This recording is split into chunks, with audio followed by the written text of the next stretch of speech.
বন্ধুরা, আম এখন এভেলেবেল।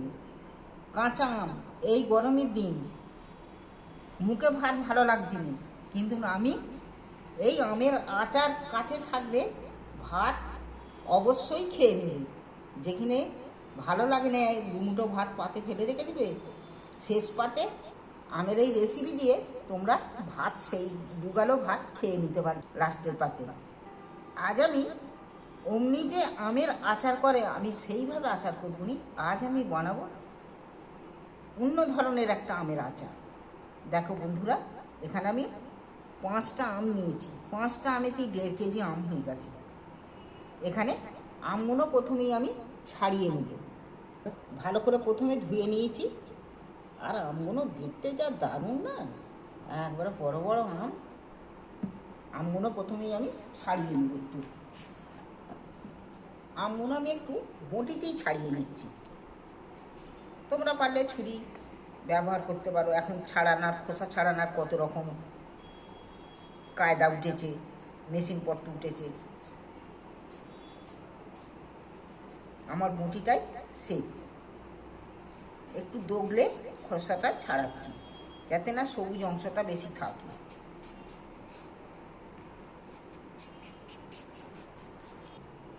টক ঝাল, তখন আমটা সেই নতুন উঠেছে, কুশি তার আঁটি বসেনি, তখনই আমি একটা টক ঝাল একটা আচার বানিয়েছি, দেখিয়েছি।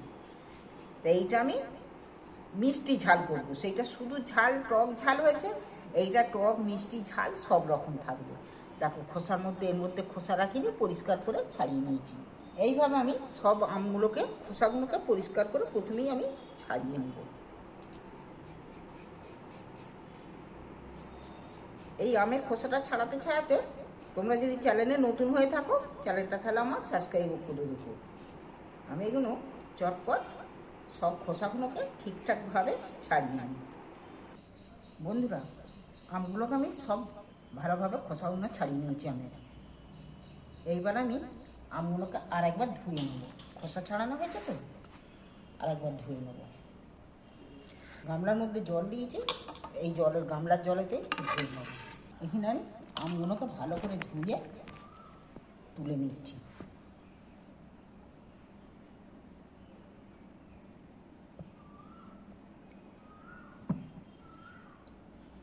জলটা ফেলে দিচ্ছি।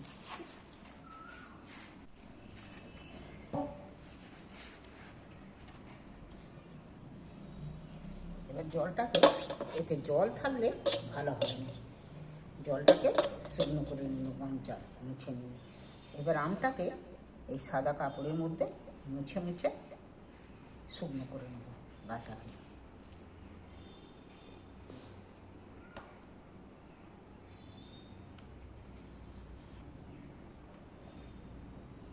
এইভাবে জলটাকে আমি মুছে নিচ্ছি। দেখো পুরো শুকনো হয়ে গেল।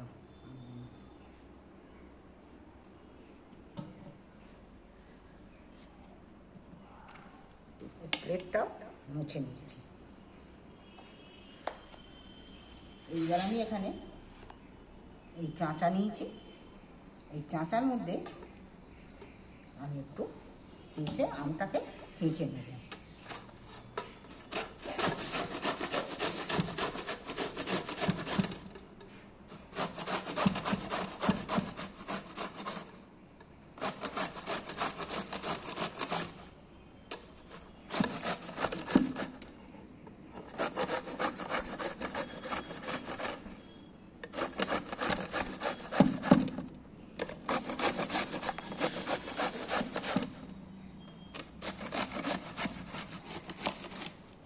দেখো খুব সহজেই আম থেকে আমের আঁটিটা বেরিয়ে গেল।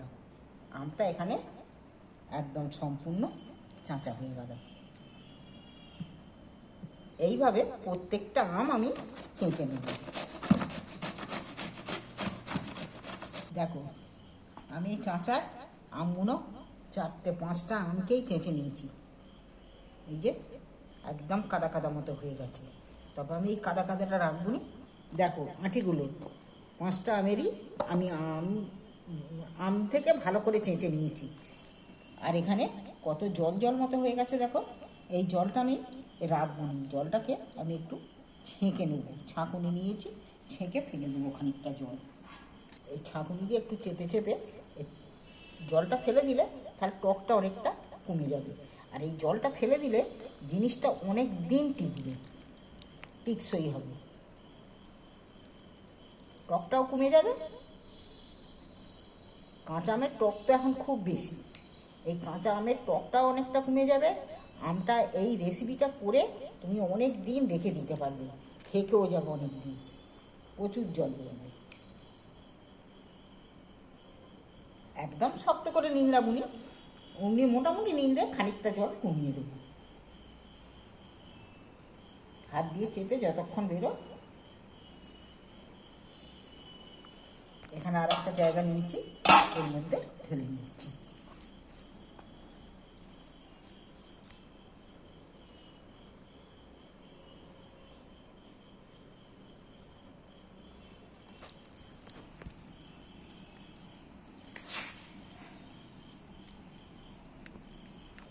এইভাবে আম থেকে আমের রসটাকে খানিকটা বের করে কমিয়ে দেবো। এটা টকটা অনেকটা কমে যাবে, তবে চিনি অল্প চিনি তো মিষ্টিটা বেশি হবে। আর সেইটা যেমন তেমন, এইটা একটু রোদ্দুরে দিয়ে এই জেলিটা রেখে দিলে রেসিপিটা দেখবে সারা বছর ধরে তোমরা খেতে পারবে। আর এটা কিভাবে বানাই খালি দেখো তোমরা, তোমাদের কুটুমজন এসুক আর এসুক, শেষ পাতের চাটনি হয়নি, এইটাকে ব্যবহার করলে তোমাদের অনেক দিন চলবে।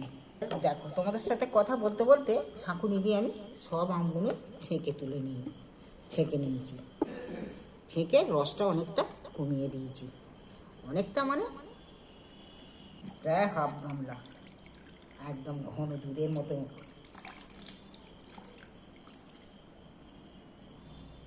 দেখো অনেকটাই, কতটা জল বেরিয়ে গেল, তবু এতে অনেকটা ঝুরঝুরো মতো লাগছে। দেখো প্রায় একটা হাফ গামলা জল বেরিয়েছে 1.5 কেজি আম থেকে। আমি আমের আচারটা বানাতে আমি গ্যাস জেলে কড়া বসিয়েছি।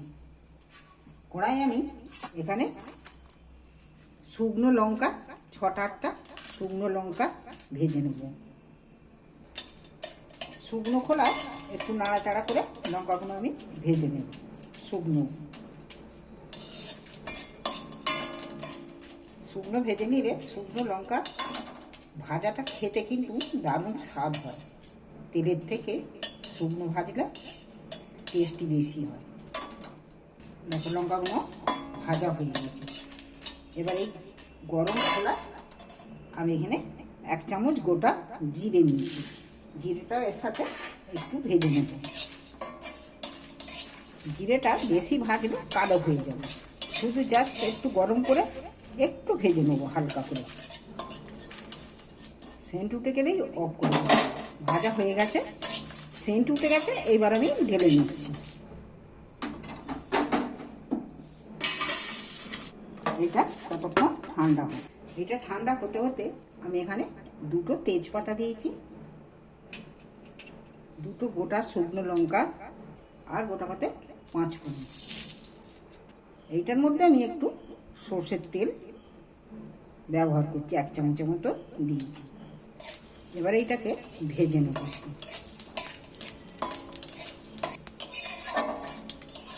এটার মধ্যে ভাজা আমার হয়ে গেছে, দেখছো লঙ্কাগুলোর কালার পাল্টে গেছে।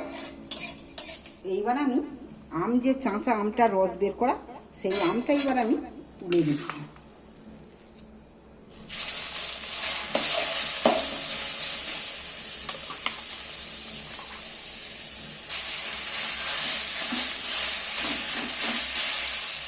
এইবার আমি এই ফোড়নের যে তেলটার মধ্যে, ফোড়নগুলোর মধ্যে ভালো করে একটু ভেজে নেব আমটা।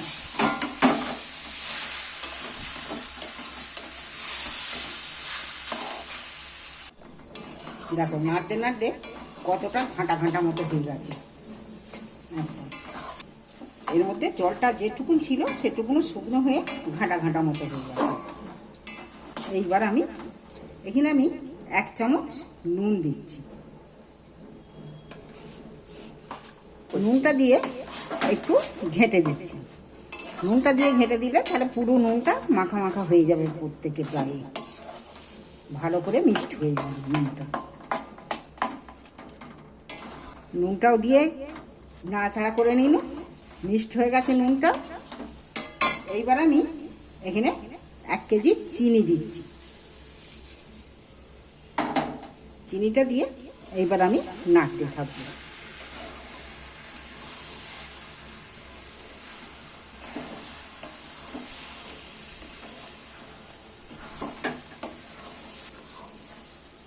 চিনিটা গলে কতটা নরম হয়ে গেল দেখছো। এইবার এইটাকে একটু সারাক্ষণ একটু নেড়ে নেড়ে একটু পাক করে নিতে হবে। দেখো কতটা নরম হয়ে গেল চিনিটা গলে। ওটা কিন্তু একদম শুকনো শুকনো হয়ে গেছে। বন্ধুরা, এই আমার আমের আচার। তোমাদের যদি পছন্দ হয়ে থাকে, ভালো লেগে থাকে এই আমের আচার, এতে কিন্তু আমি এখনো মশলা দিইনি। ভাজা মশলাটা গুঁড়িয়ে দেবো। দেখছো কেমন জেলি জেলি মতন লাগছে। এটা যদি থালায় করে নিয়ে রোদে দিই, আর এই রোদে দিয়ে বয়ামের মধ্যে ভরে রেখে দিলে তুমি সারা বছর ধরে খেতে পারবে। ঝট করে কেউ এসে গেল, আচারের চাটনির কিছু ব্যবস্থা নেই, তুমি এইটা পাতে খানিকটা করে দিয়ে দিলে কেউ বুঝতে পারবে যে কিসের আচার খাচ্ছে, আমের কি কিসের, সেইটাই বুঝতে পারবে না তারা। গ্যাসটা অফ করে দিয়েছি, একটু ঠান্ডা হওয়ার জন্য থালায় ঢেলে নেবো। তবে আমি ভেজে রাখা মশলাটার জন্য এখানে আমি একটা জার নিয়েছি, আর এই ভেজে রাখা মশলাগুলো জারের মধ্যে দিয়ে আমি একটু মিক্সারে দিয়ে নিচ্ছি। দেখো মিক্সার দেওয়া মশলাটা আমি খুব গুঁড়ো করিনি। খুব গুঁড়ো করলে ভালো লাগবে না। একটু বেশ দানা দানা মতন থাকলে, বেশ মুখের মধ্যে লাগলে তাহলে এটা ভালো লাগবে। তাই আমি খুব না মিক্সির করে আমি একটু দানা দানা মতো রেখেছি। আমি এই মশলাটা ওর মধ্যে দিয়ে দেব।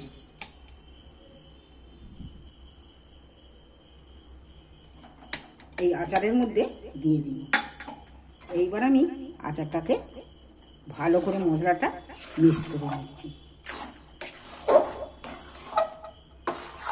কড়ার মধ্যে একটা থালার মধ্যেও দিলে হতো, কিন্তু থালায় তো আর ভালো করে মাখানো যাবে না, মশলাটা মিক্স করা যাবে না, তাই আমি কড়ার মধ্যেই মিক্স করব।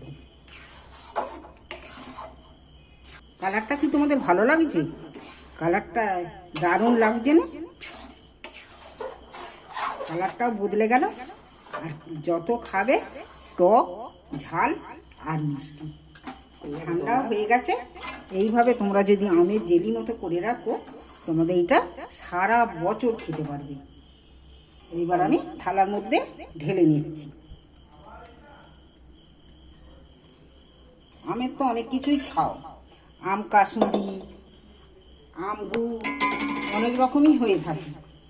আমের এই কাঁচা আম থাকতে থাকতে এইভাবে একবার একটা রেসিপি করে বানিয়ে খেয়ে দেখতে পারো। এটা সারা বছর থাকবে, এর মধ্যে কোনো রস নেই, কিচ্ছু নেই। এটা রোদে দিলে ঠান্ডা হলে তো আরও একদম থলথলে জমে যাবে। বন্ধুরা, এই রেসিপি তোমাদের যদি ভালো লেগে থাকে, চ্যানেলটা আমার অবশ্যই সাবস্ক্রাইব করে দিও। আর এই আচার কেমন হয়েছে কমেন্ট করে অবশ্যই জানিও।